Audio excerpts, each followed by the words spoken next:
Good morning, this Pradeep from prudent broking services. US market में कल 0.4% से 0.5% की बढ़त देखी गई। यहाँ पे थैंक्स गिविंग हॉलीडे आ रही है, आज यूएस मार्केट बंद रहेंगे। इसके पहले इनिशियल जॉबलेस क्लेम का डेटा आया जो 2,09,000 पे रहा।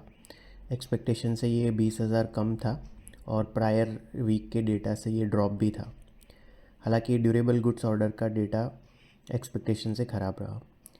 यूएस के 10 ईयर ट्रेजरी यील्ड ने इनिशियली 4.363% का 2 महीने का लोएस्ट लेवल बनाया, वहाँ से रिकवर होके 4.408% पे 1 बेसिस पॉइंट हायर क्लोज दिया। डॉलर इंडेक्स 0.3% बढ़ के 103.88 पे रहा।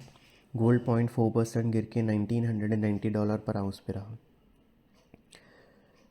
ऑयल प्राइसेस में काफ़ी वॉलेटिलिटी देखी गई। इनिशियली 5% के करीब गिरावट देखी गई थी। न्यूज़ ये था कि ओपेक ने अपनी जो प्रोडक्शन कट के लिए मीटिंग थी उसको पोस्टपोन किया, पर बाद में काफ़ी सारे लॉसेस रिकवर करके WTI क्रूड 0.9% डाउन 77.10 पे रहा और ब्रेंट 0.6% डाउन $81.96 पर बैरल पे रहा। यूरोप में FTSE 0.2% गिरा, डेक्स और कैक 0.4% बढ़े। हमारे मार्केट में आधे % से ज़्यादा की गिरावट मॉर्निंग सेशन में देखने के बाद through the session most of the losses recover करके मार्जिनली हायर क्लोज देखा गया दोनों मेन इंडाइसिस में, और ये इनका दूसरा लगातार दिन रहा बढ़त का। सेंसेक्स 92 पॉइंट्स बढ़ के 66,023 पे और निफ्टी 28 पॉइंट्स बढ़ के 19,811 पे क्लोज हुआ। निफ्टी का मिड कैप इंडेक्स 0.33% ऊपर रहा, ये इसका 15वां लगातार दिन रहा बढ़त का। स्मॉल कैप इंडेक्स 1.2% नीचे रहा और ये इसका तीसरा लगातार दिन रहा गिरावट का। निफ्टी के आईटी और ऑटो इंडेक्सेस सबसे ज़्यादा 0.7% बढ़े। पीएसयू बैंक इंडेक्स सबसे ज़्यादा 1.1% गिरा, उसके बाद मेटल और मीडिया इंडेक्सेस 0.9% नीचे रहे। एफआईज की कैश सेगमेंट में 307 करोड़ की नेट सेलिंग रही। स्टॉक फ्यूचर में 1100 करोड़ की नेट सेलिंग रही। इंडेक्स फ्यूचर में 369 करोड़ की नेट बाइंग रही।